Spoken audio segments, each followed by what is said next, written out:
Fachi Somayele, oh Somayele, oh Somayele, oh Kagamazali Moyibi, oh Fachi Somayele, Kibate Kabenye, Kibate Kabenye, Tokolala Tokokanisa Benye. Tokolala tokokanisa benye balingaki baza bunagana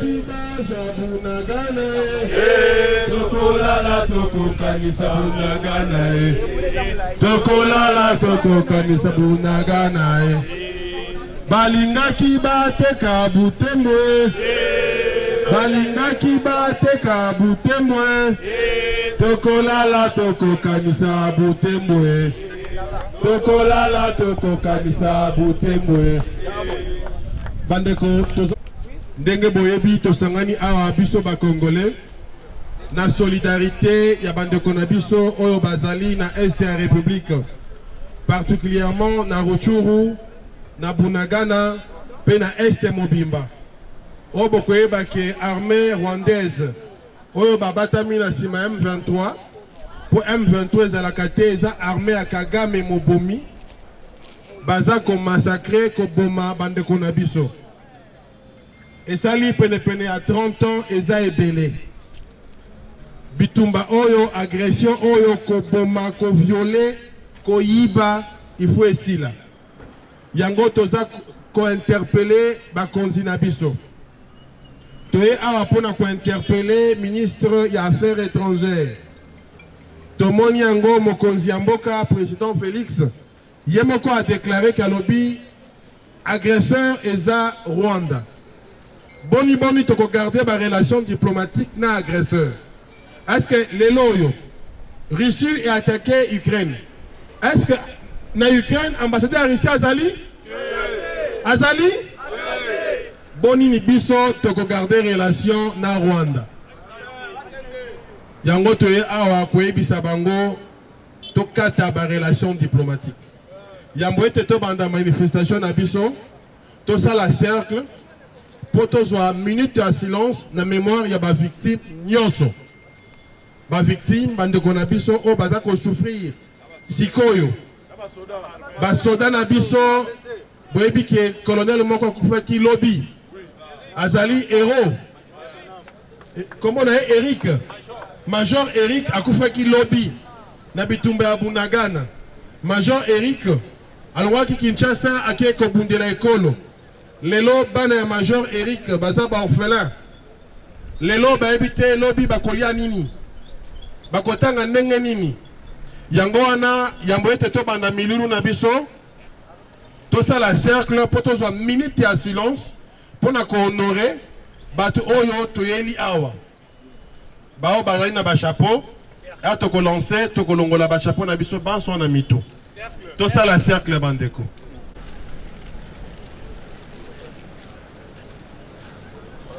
merci yambo ete to banda vraiment toko banda na hymne national ya ekolo ya biso toko benga bandeko ya fanfare boza prêt.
mbote na balandi nyonso na Africa Cool nyonso ezalaka cool. Ensemble avec Gérard Siluto, papa na Peniel na Sublime, toza bongo liboso ya ministère ya affaires étrangères et pas wapi mouvement citoyen congolais basangani pona kotelemela makambo oyo ezoleka na este ya République démocratique du Congo.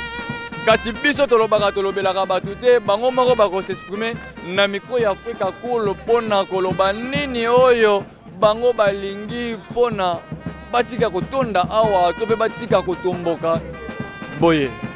Kasi lelo tolobi bakosexprimer tina suka tona moto tokopimela micro te po toyoka oyo eza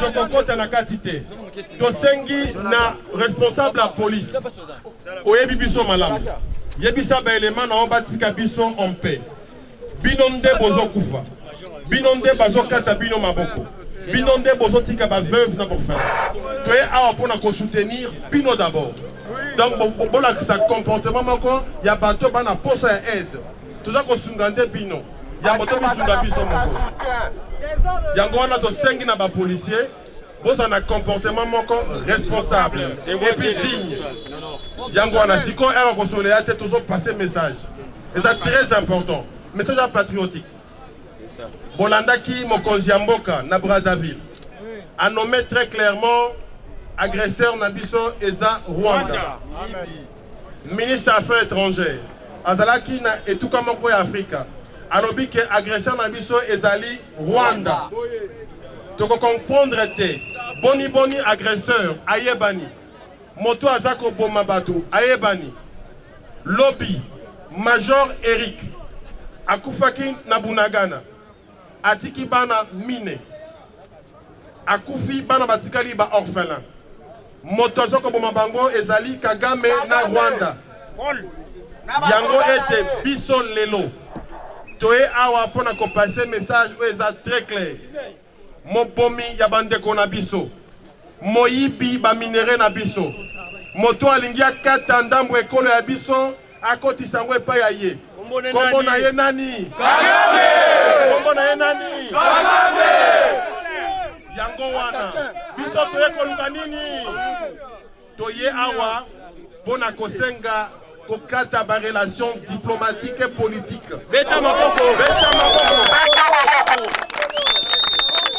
toye awa kosenga arrêt ya ba relation diplomatique politique et économique na Kagame yango wana toza ko manifester eloko moko tokoloba il faut toyeba ba rwandais peuple rwandais baza bandeko na biso tozi ba message ya solidarité et pas ya ba peuple rwandais na Kigali na Gisenyi balobi bandeko congolais pour libérer biso na kati ya loboko ya moto ba bengi Kagame tozoko kate tosi tolembi ye bango na kati ya Rwanda bazana makoki ya ko manifester te et puis bokoyeba ke Rwanda eza kaka mboka moko aza na conflit na ba voisins nyonso 5 bomonaki na Burundi manifestation salamaki na Burundi semaine oyo ba autorité burundais bazalaki na bango sur terrain yango a peto kosenga responsabilité ya ba autorité na biso et surtout responsabilité à la police botika biso to manifester botika biso to manifester très calmement. J'espère que Toyoka Rosela Nakolobate Papa Nakoloba Botika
Voilà nos problèmes français, c'est bon. C'est à l'aise.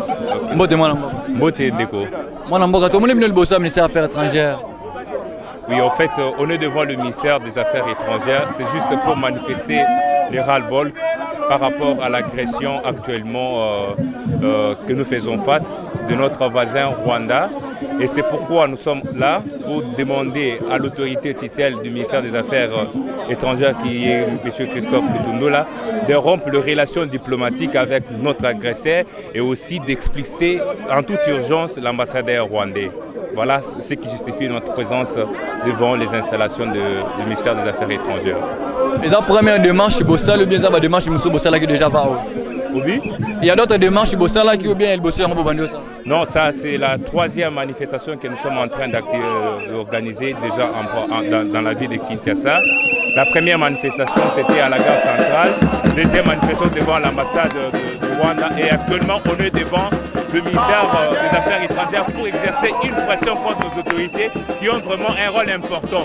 Ils ont déjà pris d'autres décisions que nous avions saluées. Ils doivent aller au-delà des sanctions qui ont été déjà prises. Nous devons continuer à exercer la pression afin que la paix puisse retrouver définitivement la paix à l'est de la RDC. Merci beaucoup. Merci donc.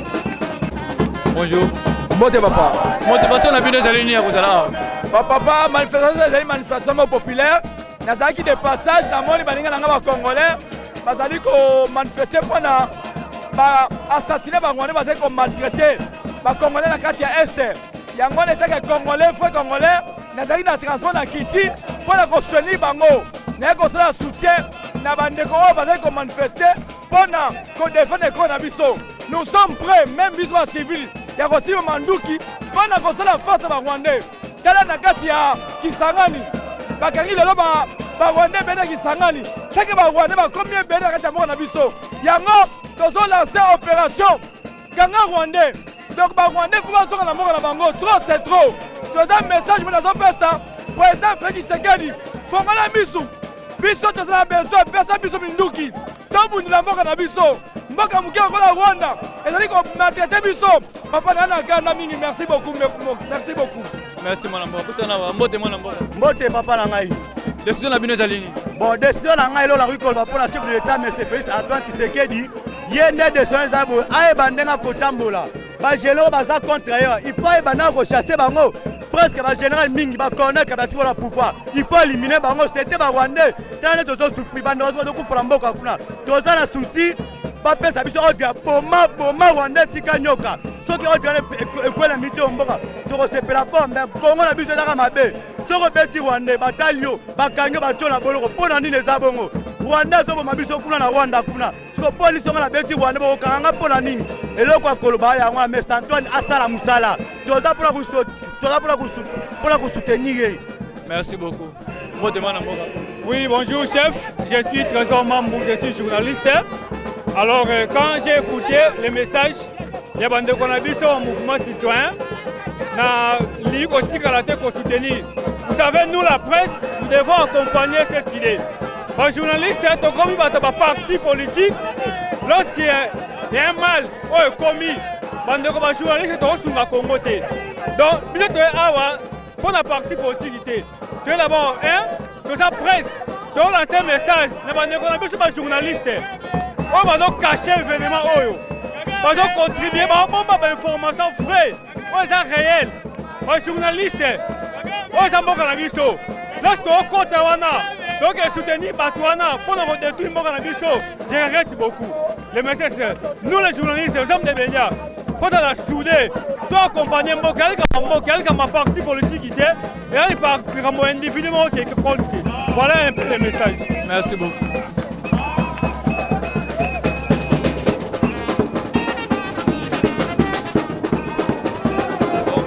Mbote mwana mboka. Mbote ndeko na ngai. Mwana mboka, détermination na bino to be décision na bino ezali nini? Mboka oyo eza biso nyonso bandeko na ngai. Nini tosala te. Toluka kimia na ndenge nyonso. Metala ndenge bazoboma biso, tala ndenge bazohumilie biso. Est-ce que ba jeune baza te? Est-ce que peuple na biso eza te? Na tour oyo biso tozoloba boye. Rwanda aza na deux choix, Uganda baza na deux choix. Soit balandi loboko ya mokonzi ya mboka oyo azoluka kimia, soit alors balandi bitumba oyo ekosengaka population nyonso ekota bitumba oyo po kimia ezonga na este. Yango na tozoloba, tozoyebisa ba jeune mboka oyo bozaka na mboka moko, boza na mboka mibale te. Jamais avenir na biso to dépendre na ndenge nini kimia eza na mboka na biso. Eloko kobanga eza te. Kokufa mutu eza kokufa, mais vaut mieux okufela eloko moko ya mutuya oyo kotika mpona bana na biso. Yango wana maloba na biso. Pe eloko tosenga na gouvernement na biso. Déjà Rwanda elakisi mauvaise foi. Baagrese mboka na biso. Nini esengi pour que ambassadeur na bango bazongisa ye akende kotuna bango, kotuna bakonzi na bango mpona nini bazosala eloko yango. Nde yango wana toza awa ndeko na ngai. Merci beaucoup. Merci. Bonjour. Bonjour Ndeko. Détermination na bino ezali lié na nini? Robi, Détermination na bino ezali lié na nini? détermination na biso eza lié que RDC na biso etelema. Nous sommes en train d'inciter tous les jeunes, tous les Congolais en général, ya kotelema, pour soutenir ba FRDC na biso. Parce que nous avons vu ce que le Rwanda a fait. Alors biso no bito on va la paix Kimiate. Même de loin, nous sommes là pour soutenir nos FRDC. Merci beaucoup. Mbote mwana mboka. Mbote papa. Mwana mboka, ba Congolais na Congo na libanda ya monde entier bazolanda yo. Message moko clé pour na ba Congolais na o ba na Belgique. Na o ba na Brésil, na o ba na États-Unis ba yo. Bon, likambo oyo tozotelemela lelo etali kaka biso te na Kinshasa. Parce que toza kimi na Kinshasa, tokokola pongi te mpo bandeko na biso na este bazokufa. Ezala Congolais aza na Belgique, aza na France, aza na Londres, aza wapi, likambo oyo etali biso nyonso. Bayiba na mboka bakokufa na este, basoda baza bandeko na biso. La révolution est jeune. Tokosenga na papa mokonzi ya mboka atelema, akata relation diplomatique nyonso. Tina ya bozalisi na biso awa na affaires étrangères yango wana. Biso na Rwanda relation ezala te. Mpona kokata relation na FCC asalaki conférence de presse. Po akata mpe na Rwanda asala lolenge moko na bango. Asala conférence de presse a déclaré biso na Rwanda relation diplomatique ekatani. Tosala guerre, to protéger mboka. Trop c'est trop, ça fait plus de 2 décennies bande relation bakokufa na este. To manifester par rapport nango. Na ozana esengo te parce que soda wakufi na este akoza papa leki na ngai akoza noko na yo. Yango moni présence ya biso awa leko. Merci beaucoup. Merci beaucoup. Mbote mwana mboka. Mbote papa. Kasi ko toki déjà boy. Biso toye kolakisa mécontentement na biso.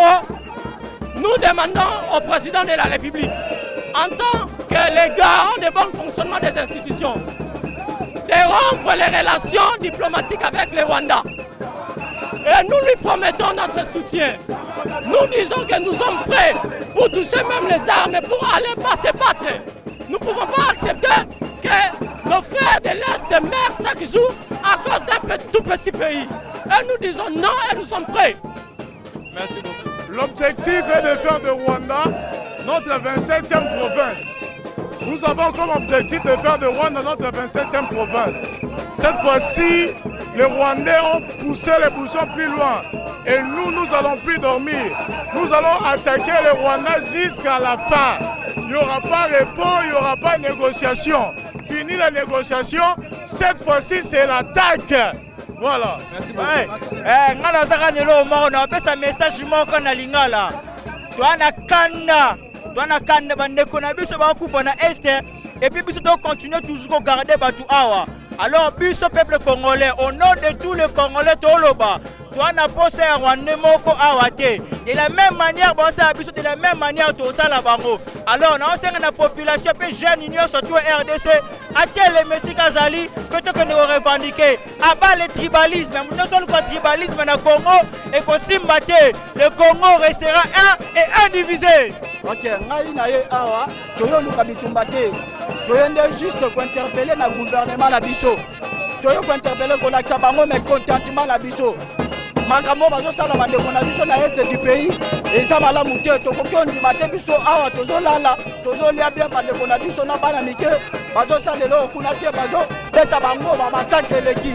Kagame to boyi. Relation à biso na Rwanda, toboyi, to interpeller le gouvernement na biso, to interpeller toboyi yango. Tozo koba toujours à liboso ministère affaires étrangères toyoka.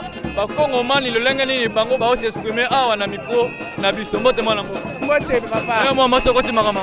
Vraiment moi je suis là, je suis coordonnatrice de Fanaco qui est femme nationaliste congolaise. Papa, notre souci est que le président nous soutienne. Pourquoi? Concernant vraiment nos frères qui sont à Rwanda, nos sœurs congolaises, ils souffrent vraiment, on tue en désordre. Nous nous sommes révoltés aujourd'hui pour les soutenir avec cette marche. Vraiment. Sinon, je vous remercie pour votre soutien avec nos médias. Merci beaucoup. Toujours combat toujours awa. Toujours combat toujours. Ah oui, Mbote, en français. Sois libre. Ah oui, bonjour, ça va? Ah oui, nous avons un seul message à adresser à la nation congolaise. On ne peut pas négocier avec le diable. Et le seul message que nous avons, c'est que nous sommes venus ici au ministère des Affaires étrangères pour demander la rupture des relations diplomatiques, politiques et économiques avec le Rwanda. Ces petits pays qui nous menacent, nous agressent tous les jours. Merci beaucoup. Merci. Maintenant, il y a une détermination nyonso boza nango. La détermination nyonso boza nango. Ceux qui demandent ce bossa la bosi résultat nango te demandent si bossa. Bon, on continue toujours. Parce que si tinga biso lelo eza au sujet ya ozo leka na est mboka na biso. Ozomona, eza makambo horrible. Toko ki jamais ko digérer comment na voisin na biso direct baluka ba envahir au fait. Bazoua eteni ya mabele na biso. Yango moni étant que artiste engagé personnellement, na faire partir dans mouvement Lucha, netto se retrouver à Boto revendiquer. Sogi démarche o esimbité. Donc continuer encore et encore jusqu'à ce que tu sois résultat favorable. Donc voilà. Merci beaucoup. Merci à vous. Pourquoi votre motivation? Ça fait 26 ans, jour pour jour aujourd'hui, que notre pays est agressé par le Rwanda et ses alliés. Et nous sommes ici pour dénoncer cela et mettre un terme. Si nous sommes des animaux, qu'on nous le dise. La communauté internationale est au courant de ces choses, la MONUSCO est au courant de ces choses, que le Rwanda nous attaque. Notre ennemi n'est pas le M23, notre ennemi c'est le Rwanda. C'est Kagame qui tue les Congolais et le monde doit le savoir. Puis-je passer un message en anglais? I would like to talk to the world. Congo has been attacked by Rwanda for more than 20 years and the world knows it. It has to be known and it's enough, so we cannot allow this anymore. Kagame is still killing us and it's enough for us and we will not allow this anymore. Thank you. Thank you. Mbote mwana mboka. Mbote papa. Mwana mboka, ba diaspora ba Hollande aux États-Unis, na Brésil, na France, na Italie, na Belgique, na Espagne, na Angleterre. Message moko pona bango pe baza libanda ba nini basala lolenge moko na bi. Message eza moko ezali union, soutenir les frères de Sien na kata front.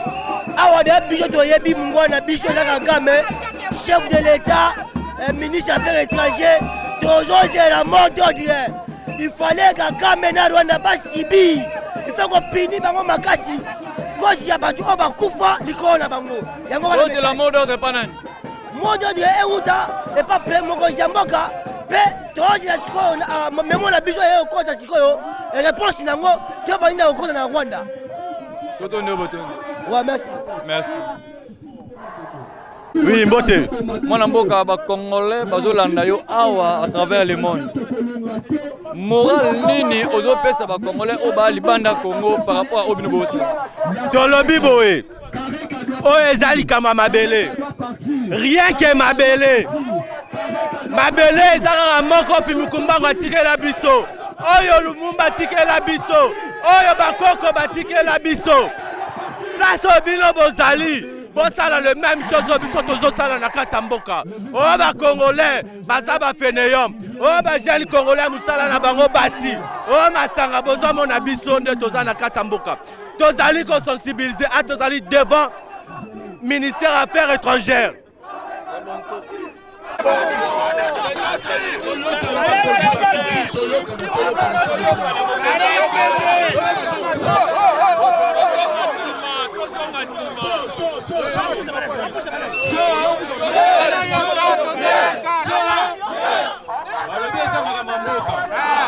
Bomoni mokonzi alongwe na biro na ye aye koyoka mpona makambo ya nani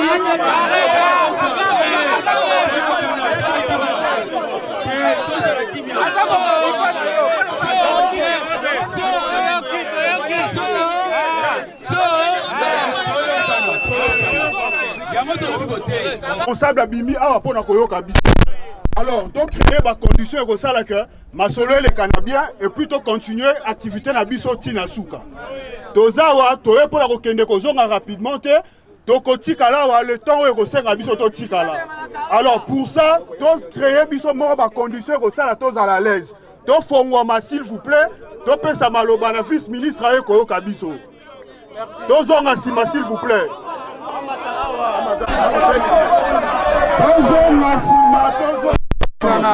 Toyokana.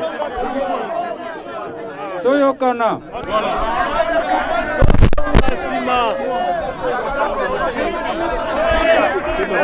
Toyokana. Ok. Mais ici il y a que la presse. Ok.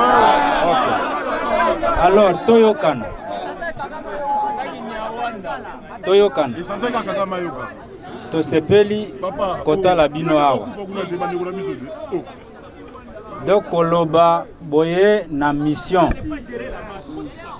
na bino ko interpeller biso ke toyeba problème ezali mobule ezali na mboka parti ya mboka na biso banguna bazwi eza boye te na kanisi koya na bino eza koya avec toute responsabilité pona wana bopesa ngai nano memo oyo boye nango wana likambo ya liboso et puis likambo ya mibale liboso bopesa memo wana nakanisi bokotanga ngo soki botangi memo oyo nga nakoki kopesa bino lokola yano nakopesa ngo oyo ke ekopermettre namata nango na ministère namona VPM ekoma tina sommet ya république nakosala ngo pona wana toyokana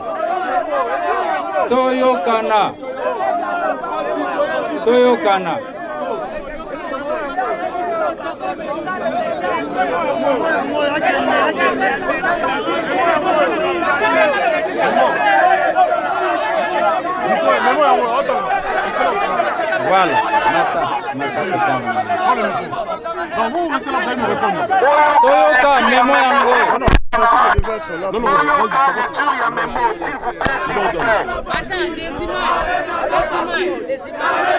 c'est ça, comment tu vas lire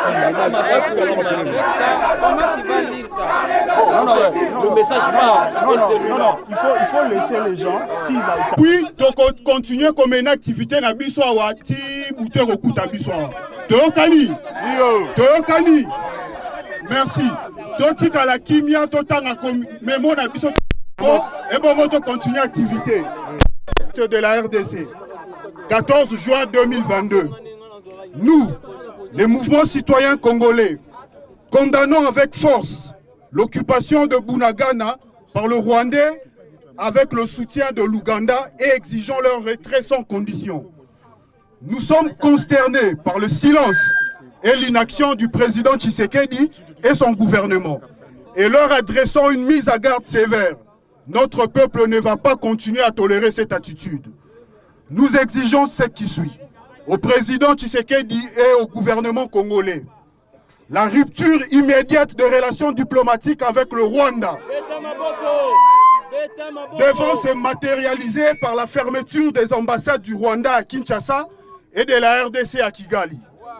la fin immédiate de l'intervention de l'armée ougandaise sur le sol congolais et la convocation de son ambassadeur ougandais ici à Kinshasa en vue de clarifier le rôle de l'armée ougandaise dans la chute de Bunagana et le propos incendiaire sur les réseaux sociaux du chef de l'armée de terre ougandaise, Muhoozi Kainerugaba, en rapport avec la situation dans l'est de notre pays. Nous exigeons également la résiliation de tous les accords de coopération militaire et économique, sous quelque forme et appellation que ce soit, signés avec des entités rwandaises, y compris sur le raffinage de l'or, l'exploitation du gaz méthane, ainsi que la suspension jusqu'à nouvel ordre de ceux signés avec l'Ouganda en matière de coopération militaire et d'infrastructure. La levée immédiate de l'état de siège qui n'a fait qu'empirer la situation de droits humains au Nord Kivu et en Ituri, afin que l'armée et la police puissent s'occuper uniquement de leur mission régalienne de défense du pays et de maintien de la sécurité de l'ordre public. La suspension de toute exportation d'or, de coltan, de cassitérite, de bois et d'autres ressources naturelles de la RDC vers et à travers le Rwanda, l'Ouganda, le Burundi et le Sud-Soudan et la convocation d'un cadre de concertation avec les acteurs concernés, congolais ou basés en RDC, afin de dégager le voie et moyen d'assurer une exploitation plus responsable et plus bénéfique de nos ressources naturelles. La réactivation immédiate de mandats d'arrêt émis en 2013 par la justice congolaise à l'encontre de 3 hauts responsables du M23, extension de poursuites à d'autres responsables et sponsors de ces mouvements et d'autres groupes armés dans l'est du pays, mais ainsi que la mise en œuvre de tous les moyens nécessaires, y compris diplomatiques, en vue de l'exécution rapide de ces mandats. 7. La saisine officielle du Conseil de sécurité des Nations Unies pour demander la création d'un tribunal international pour le Congo ou d'un mécanisme internationalisé équivalent devant juger le principal auteur congolais et étranger de crimes de guerre commis sur le sol de la RDC. 8. La dotation de forces de défense de sécurité FARDC, police, services de renseignement, de moyens adéquats pour leur permettre d'accomplir efficacement leur mission et l'assurance des conditions sociales dignes pour les militaires, les policiers et leurs familles. Cette mesure doit être accompagnée par une lutte réelle contre le mafia, les agents doubles et l'impunité des auteurs de violations de droits humains au sein de notre FARDC. Bandeko awa totangi membo na biso. L'annulation de concert de Wenge. Le 30 juin, on va parler à peuple. Topesa yango bakonzi, bakende ko exploiter yango. Ensuite, tozo continuer activité na biso awa. Voilà, ça va répondre. À répondre. Merci beaucoup. Nasepeli makasi na organisation na bino. Oyo bouti kosala elakisi bozolanda de près situation ezoleka na este. Este eza parti moko ya RDC. Este RDC place Bitumba ezali presque 2000 km. Yango oyo boye bozo continuer ko alerter biso que tolala te tofongola miso pe to continuer kobunda ndenge déjà tosi tozwi ba disposition. Eloko oyo bino boki kosala ole ya komarche eza malamu to marche na to pesa ba message fort ya réconfort na armée na loko ya yambo eloko ya mibale to pesa message ya réconfort na mokonzi ya mboka ayoka te acha le 30 juin soki ayokaka te mbele armée akozala kuna te donc raison pour laquelle tosunga ye pe topesa ye effort po azwa force asala nyonso oyo akosala po likambo ezoleka kuna esila sina okende na memo tokoexploite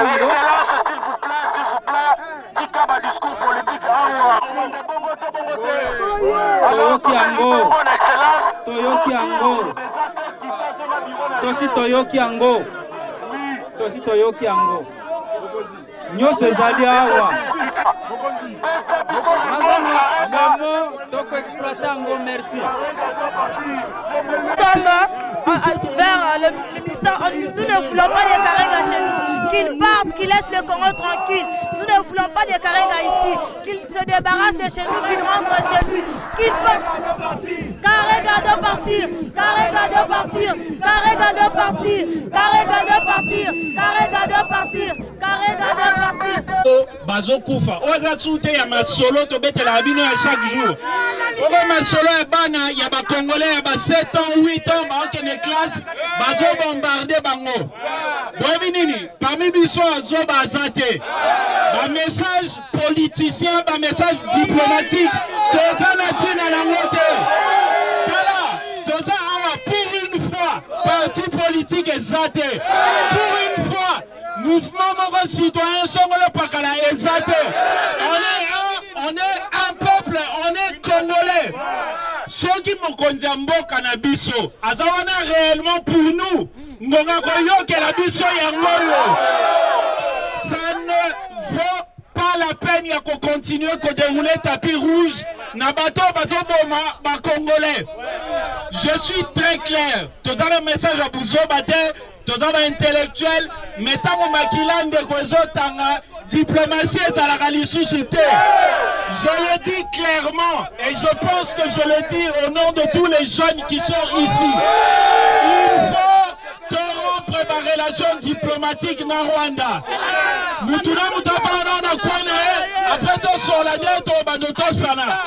Ça fait plus de 20 ans que Bazo, excusez-moi le terme, Bazo mi moke na biso nangana lo ba terme moi bien te. Ça fait plus de 20 ans qu'ils se moquent de nous, qui nous la font à l'envers. Ça fait plus de 2 décennies. Yeah, diplomatie nini otosa lelo o ba papa na biso ba ya na biso ba sa ki na 97 té. Exact. Je le dis très clairement, je le dis en lingala. Bakondi, Bozo Kabiso, on est là derrière vous. Tozana Simaya armée, Tozana Simaya police. Mais on a zoboma militaire congolais. Et c'est biso tozoye un message diplomatique. Tozoye nengonate. Parce que militaire on va couper la front, bazaba ndeko na biso. Je le dis très clairement. Soda nyoso, policier nyoso, azana nundeko ya congolais. Soki soda moko kwa ina front, likamona biso nyoso tokosomba. Rompons les relations diplomatiques avec le Rwanda. Après, Karega doit partir. Karega doit partir. Karega doit partir. Karega doit partir. Karega doit partir. Karega doit partir. Karega doit partir. Karega doit partir.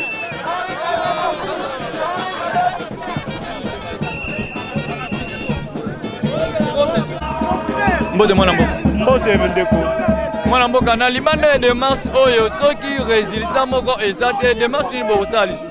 Bon, biso eta peuple toza na mandoki te. Mais oyo toza osala eza signe symbolique.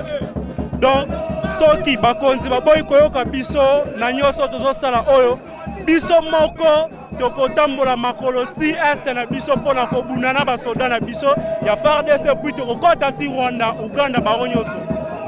Message moko mpona badiaspora.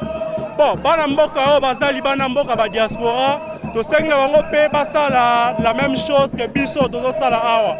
Cela veut dire bandeko bakombata badiaspora toyebi bango mpe bazalaka baguerrier balanda bapao biso tozosala. Donc cela veut dire nde boyoki message awa tokosala ba nuit blanche awa jusqu'à ce bakokata diplomatie na Rwanda. Nde tosengi mpe na bandeko badiaspora bao baza libanda mboka basala la même chose que biso. Basala la même chose que biso. Message est clair, pas de relation, pas de dialogue na Rwandais. Relation yoso katana. Et puis ambassadeur na bango. To passe à 24 heures. Ambassadeur ya Rwanda yepe makolo na ye stomo na ye suso ate abima libana mboka. Toza clair na message na biso. Merci beaucoup. Mot de mwana mboka. Moi merci mwana mboka mopandi sango. Mwana mboka to na pasi. To mona pe pasi boeti wapi. Lokola isema mbanda kala. On a des Congolais. Oh bana bandel, on a des Congolais qui ça et ça 24 communes. tomoni pasi mpe tro bakomenasa biso ti wapi yango moni toza mpe toujours na kolenda makasi me yango batro te me chef de l'état alandela makambo oyo tomoni pasi tro mpona barwandais tomoni pasi tro yango toye toujours eloko eza te FARDC bolenda makasi honorable Kole Tshomba tala biso honorable Muyaya honorable Kole Tshomba otala biso pasi oyo bolobela biso Ariete honorable Kole Tshomba maire pasi kaka pasi tomoni pasi mbote mwana mboka mbote ndeko mwana mboka bongo bakongomani oyo balibanda bamanifestation oyo message boosala baobi appel nini osala mpona bango problème na biso lelo totalisa pa bandeko na biso oyo bazosinterese te na likambo ezoleka na esteke bakota likambo parceke eza likambo ya mboka eza likambo ya mboka na biso eza likambo ya bandeko na biso eza likambo ya bamama na biso baza viole chaque jour gratuitement epa ba M23 oyo baza soutenu par Rwanda yango biso en tant que bandeko na bango en tant que bana na bango tobimi lelo mpona kolakisa solidarité na biso epa bamama na biso epa bandeko na biso epa baleki na biso oyo baza koboma chaque jour et puis tolancer message pour l'intégrité nationale de notre pays. S'il s'agit de prendre les armes pour défendre notre pays, on va le faire. S'il s'agit de mourir, Laurent Désiré Kabila, pour nous défendre Mboka na biso, ce n'est pas le temps de la diplomatie, c'est le temps de défendre Mboka na biso et de défendre Yango Tina Suka. Tokotika ta mokolo moko te RDC bakata ngo biteni mboka oyo Lumumba tikela biso ngo kaka moko toko accepta ta mokolo moko te mboka na biso kende. Je vous remercie. Merci. Mbote mwana mboka. Mbote ndeko. Mwana mboka na libanda démarche ni dasi bosali. Comme vous voyez bien, très bien, toye awa parce que mboka na biso eza agressé par ba Rwandais na ba Ougandais. Il faut que le gouvernement na biso aza ba responsabilité na ya main à kata ba relations diplomatiques et politiques na ba Rwandais na ba Ougandais parce que par rapport à hypocrisie ya Ougandais par rapport à hypocrisie ya ba Rwandais il est temps que tout le maloko na mutu moko on a solidarité ya bandeko na biso ya est on a solidarité ya bato oyo bazokufa basoda na biso mapinga ekolo na biso yango biso atoye kobenga gouvernement a pris la responsabilité rapidement et plus concrètement. Message moko particulier pour le président de la République pour la bande de connaissances pour la Est. Mokonzi mboka na biso azwa décision impopulaire. Populaire plutôt. Azwa décision moko populaire. La population ne veut plus de cette relation diplomatique na Rwandais. Le président doit exécuter ce que son peuple veut. Merci beaucoup. Merci. Mbote mwana mboka. Mbote papa. Trop c'est trop. Ndenge baloba na Swahili inatosha na lingala ekoki na fils neuf dans l'anglais esili toboyi relation diplomatique na Rwanda sengeli abakamata ambassadeur na bango Vincent Karega azonga mboka na bango kuna to rendre hommage na Major Eric oyebaki na kokufa na champ de bataille mokolo ya dimanche toko rendre hommage na bango et tokopesa soutien na biso na FARDC na la police nationale va continuer son mboka enfin que va kosilisa makambo oyo nini yango asilaka te baloba nini yango asilaka te trop c'est trop on en a assez on a marre de Kagame on a marre de ces pions de ces marionnettes nous ne sommes pas de victimes nous ne sommes pas des lâches Kagame doit dégager doit laisser ce pays prospérer et se développer tolobi bongo tokotika te. Merci beaucoup. Bonsoir. Bonsoir papa. Un message clé au président de la République par rapport à l'Est du pays.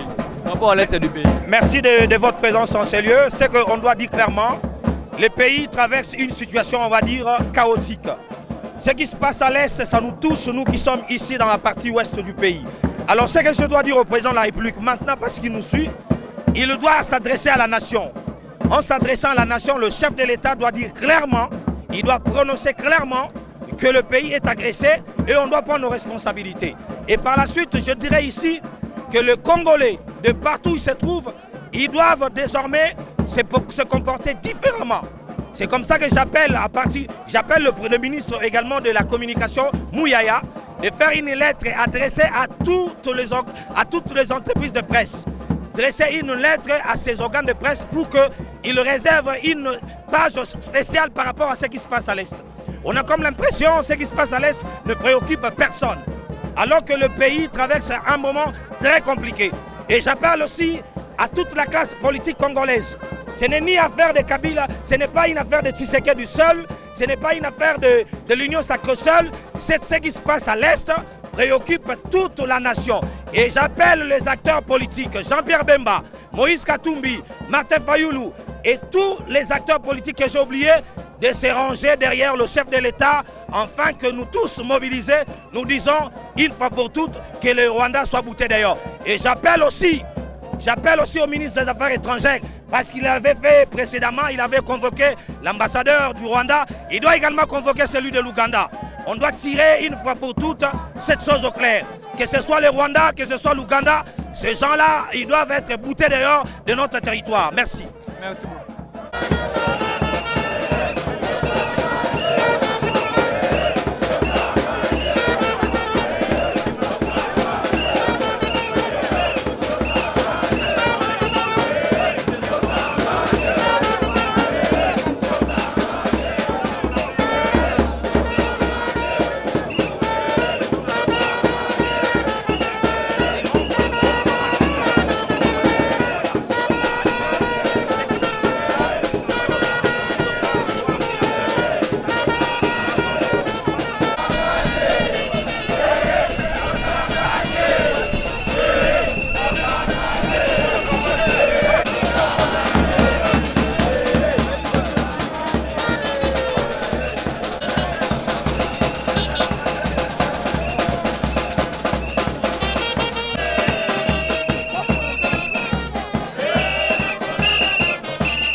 Mbote mwana mboka.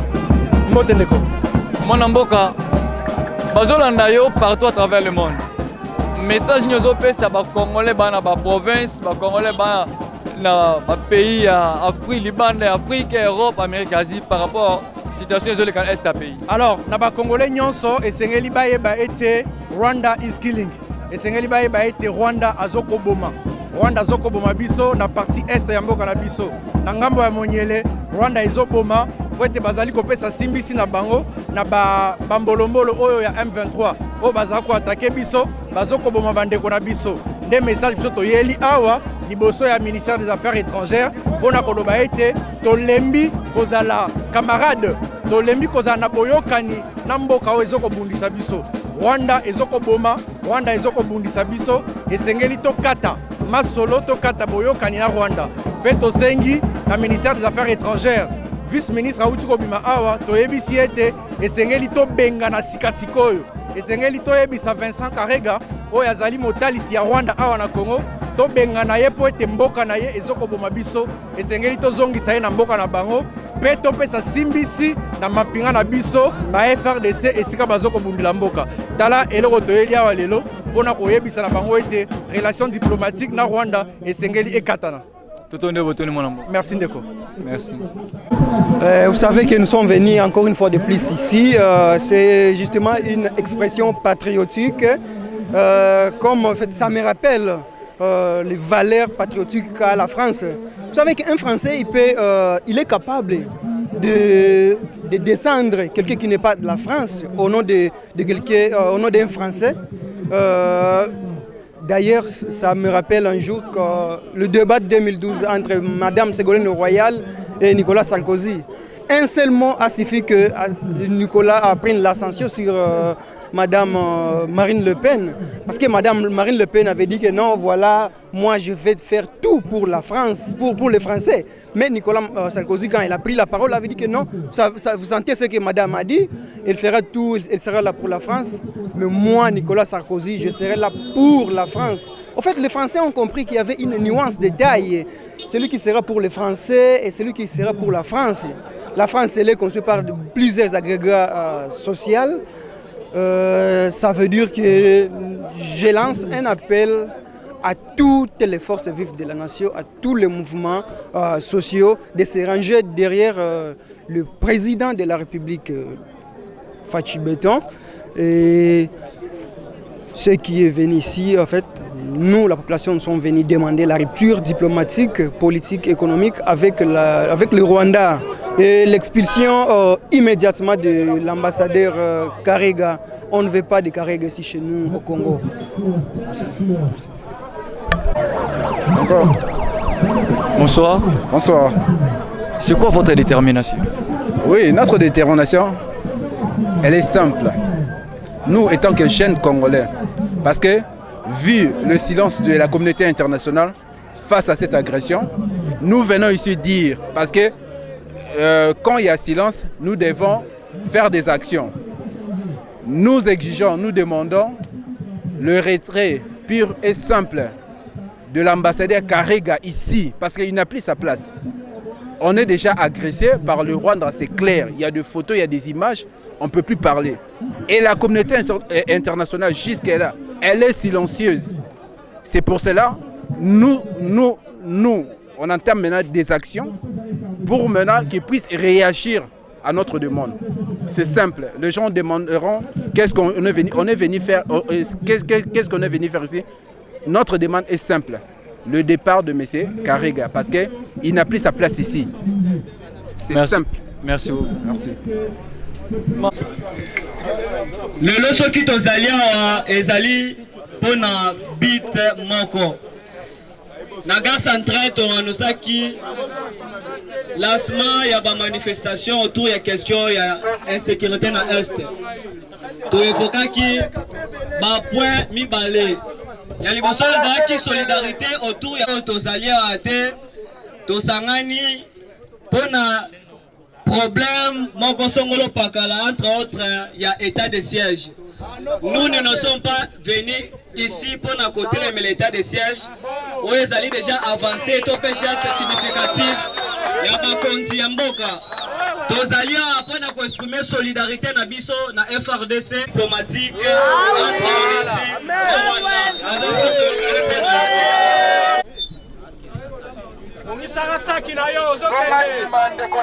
Bandeko, merci. Bandeko, oh, bazalaki lésé pour l'état de siège.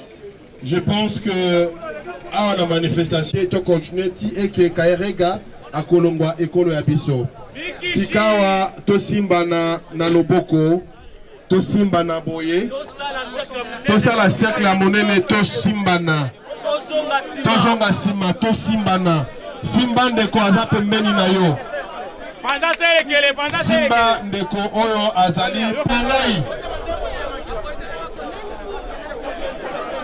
Bochanga la ok. Sikawa limo ya batu. Ils senga calme. Ils ont les esprits des combattants. Ils ont l'esprit ya ba héros. Awa sikoyo eloko liboso tokosala eza kozongisa molimo ya Lumumba ezonga. Molimo oyo etikaki Congo moko pe indivisible.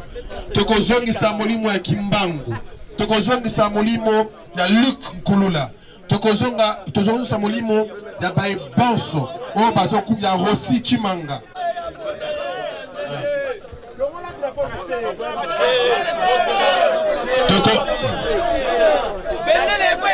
Bandeko tozala calme. Milimo wana Lumumba efwa zonga. Oui.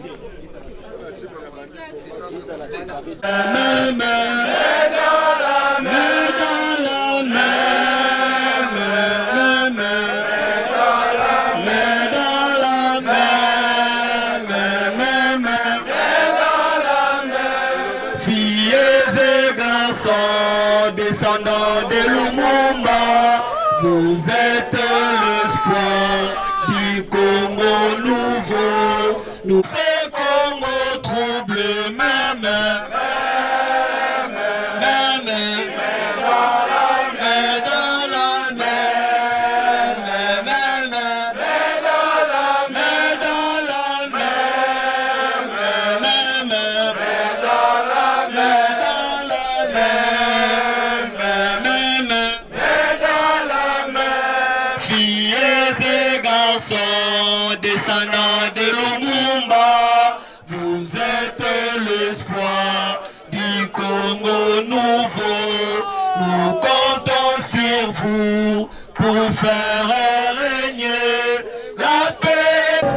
tokomi na suka ya musala kitoko bopesa biso bino moko boyoki lolenge nini bakongomani basexprime na micro ya Africa Cool po tolobaka ntongo pokwa na Africa Cool nyonso ezalaka cool tobakisela nani pe tolobela nani. Merci beaucoup Najira Siluta, la personne qui assure la visibilité de cette émission. Igo Kolo Tanzambi moko ya ba réalisateur ba réalisa film Abraham Isaac na Jacob lelo ya koma réalisateur ya Africa Cool. Jani Mbala maboko peme mwana Nzambe yenda komisaka bilili na banda ko na binoti botala kango ezalaka Jani Mbala.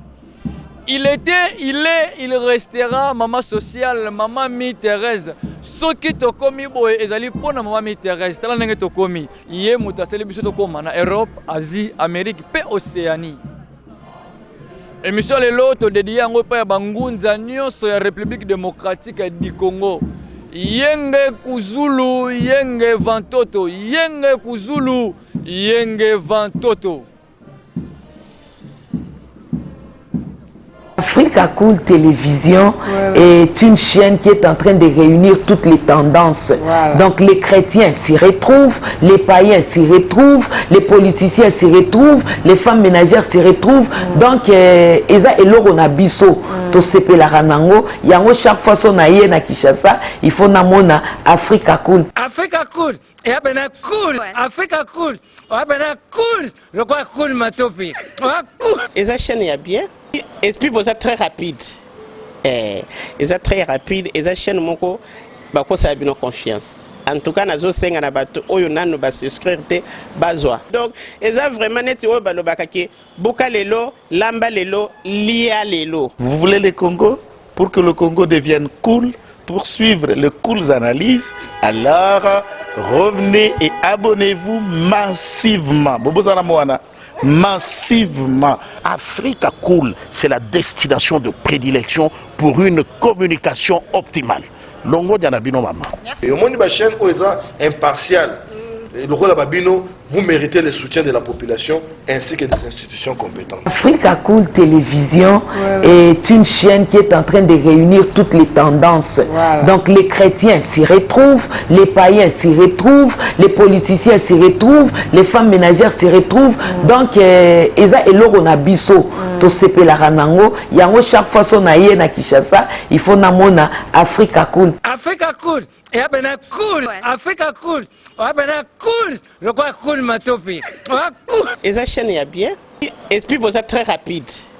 Ils sont très rapide. Et la chaîne moko bako ça a bien confiance. En tout cas, nazo senga na bato oyo nanu ba souscrire te bazwa. Donc, ils ont vraiment net oyo balo bakaki buka lelo, lamba lelo, lia lelo. Vous voulez le Congo pour que le Congo devienne cool, pour suivre les cool analyses, alors revenez et abonnez-vous massivement. Bobozana moana. Massivement. Africa Cool, c'est la destination de prédilection pour une communication optimale. Longo Dianabino Mama. Et au monde de la chaîne, impartial. Et le rôle de Babino, vous méritez le soutien de la population ainsi que des institutions compétentes.